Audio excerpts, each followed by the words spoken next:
नमस्कार दोस्तों, मैं बजरंगी पांडे और आप देख रहे हैं जीवीसी अपडेट। अब नजर देते हैं हिमाचल प्रदेश के आज के प्रमुख समाचारों पर। सबसे पहले सुर्खियां। पुलिस तैनाती के बाद भी जाम की स्थिति बरकरार, अनाधिकृत पार्किंग बन रही है वजह। कुप्रबंधन के चलते कांग्रेस ने निजी अस्पतालों में बंद की हिम केयर योजना, अनुराग का सुक्खू सरकार पर आरोप। लाहौल स्पीति और मनाली में बाढ़, 34 घर खाली करवाए, आज भी बारिश का येलो अलर्ट जारी। नीति आयोग बैठक में शामिल न होने पर भाजपा ने सीएम सुक्खू को घेरा, बोले हिमाचल के हितों से अन्याय।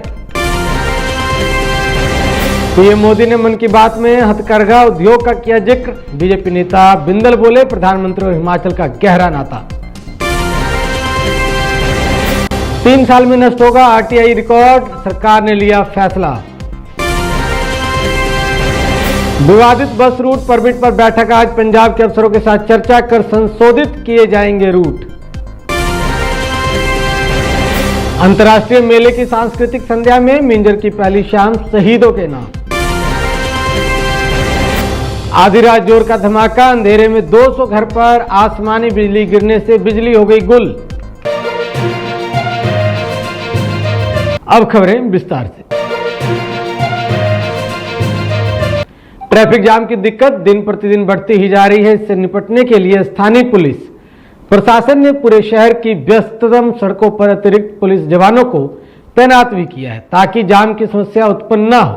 फिर भी ट्रैफिक जाम की समस्या स्थानीय लोगों को परेशान कर रही है। सुबह के समय वाहनों की आवाजाही अधिक होने की वजह से जाम की स्थिति बन रही है।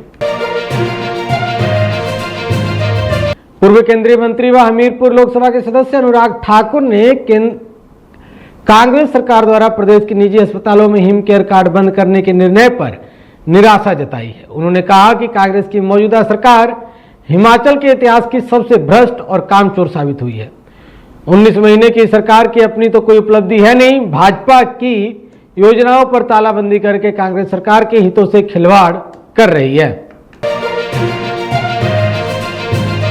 हिमाचल प्रदेश में मानसून सक्रिय है। मौसम विभाग के जारी किए गए ताजा पूर्वानुमान के अनुसार प्रदेश के 6 जिलों ऊना, हमीरपुर, मंडी, बिलासपुर, सोलन व सिरमौर में आंधी के साथ भारी वर्षा का येलो अलर्ट जारी किया है।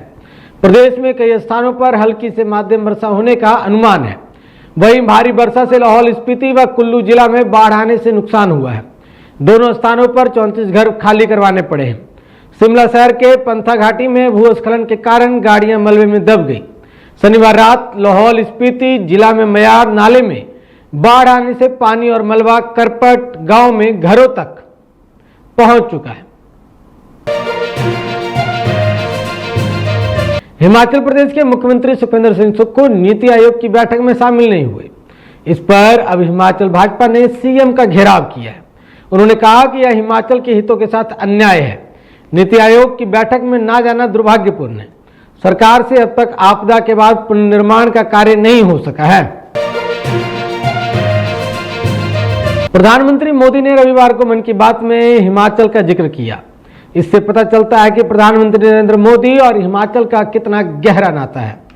प्रधानमंत्री ने हमेशा हिमाचल को अपना दूसरा घर माना है और वो हिमाचल की विशेष चिंता करते हैं। यह बात भाजपा प्रदेश अध्यक्ष डॉक्टर राजीव बिंदल ने नाहन विधानसभा क्षेत्र के बूथ नंबर 82 शंभूवाला में भाजपा कार्यकर्ताओं के साथ प्रधानमंत्री मोदी के मन की बात कार्यक्रम को सुनने के दौरान कही। बिंदल ने कहा कि मन की बात कार्यक्रम से पूरे भारत के बारे में पता चलता है और इस कार्यक्रम से अनेकों संस्कृति एवं वहां के स्थानीय संस्कृति का पता लगा। सूचना के अधिकार आरटीआई से संबंधित रिकॉर्ड को 3 साल बाद नष्ट किया जा सकेगा। केवल उल्लेखनीय आदेश वाले मामलों में ही आरटीआई के मामलों में रिकॉर्ड को 5 वर्षों तक सुरक्षित रखा जा सकेगा। प्रशासनिक कारणों से आरटीआई की फाइल को बी कीप की श्रेणी में रखा जा सकेगा। कई विभागों में आरटीआई एक्ट से संबंधित आवेदनों, अपीलों या इनसे संबंधित रिकॉर्डों के ढेर लगे हुए हैं या कार्यालयों का काफी स्थान घेरे हुए हैं, इसलिए इन्हें नष्ट करने का निर्णय लिया गया है। पंजाब सरकार के परिवहन विभाग के अधिकारी शिमला पहुंच गए हैं। वहां के परिवहन सचिव और परिवहन आयुक्त के साथ शिमला में सोमवार को बैठक होगी, जिसमें inter state bus route permit को लेकर समीक्षा की जाएगी। इसमें पंजाब की ओर से कुछ आपत्तियां हैं जिनको दूर करने का प्रयास होगा। रूट परमिट के निर्धारित सीमा से ज्यादा पंजाब की सड़कों पर हिमाचल के प्राइवेट बस ऑपरेटर चल रहे हैं, जिनको लेकर पंजाब सरकार शिकायत कर रही है। जो समझौता हिमाचल और पंजाब के बीच में हुआ है, उसके तहत 5000 किलोमीटर एरिया तक रूट परमिट वैध है, लेकिन यहां पंजाब की सीमा से सटे क्षेत्रों से प्राइवेट बसें दूसरी ओर जा रही हैं और वो लगातार सरकार के साथ हुए समझौते का उल्लंघन कर रही हैं। अंतर्राष्ट्रीय मिंजर मेला 2024 की पहली सांस्कृतिक संध्या police orchestra band the harmony of pines के नाम रही। पुलिस बैंड ने इस दौरान शहीदों को श्रद्धांजलि अर्पित कर उनकी यादों से एक से बढ़कर एक तराने छेड़ उनको याद किया। इसके अलावा हिमाचली गायिका ममता भारद्वाज व भावना जरियाल ने भी सांस्कृतिक संध्या में दमदार प्रस्तुतियां देकर खूब समा बांधा। मिंजर मेले की पहली सांस्कृतिक संध्या में राज्यपाल शिव प्रताप शुक्ल ने बतौर मुख्य अतिथि उपस्थिति दर्ज करवाई। उन्होंने दीप प्रज्वलित और शहीदों के चित्र पर पुष्प अर्पित कर सांस्कृतिक संध्या का आगाज किया।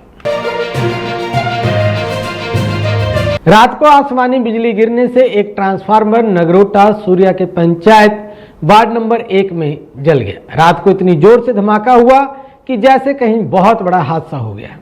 फिर पता चला कि बिजली का ट्रांसफार्मर जल गया है। रात 1 बजे बिजली गुल हो गई थी, जिसके कारण रविवार को करीब 200 से अधिक घरों की बिजली बंद हो गई।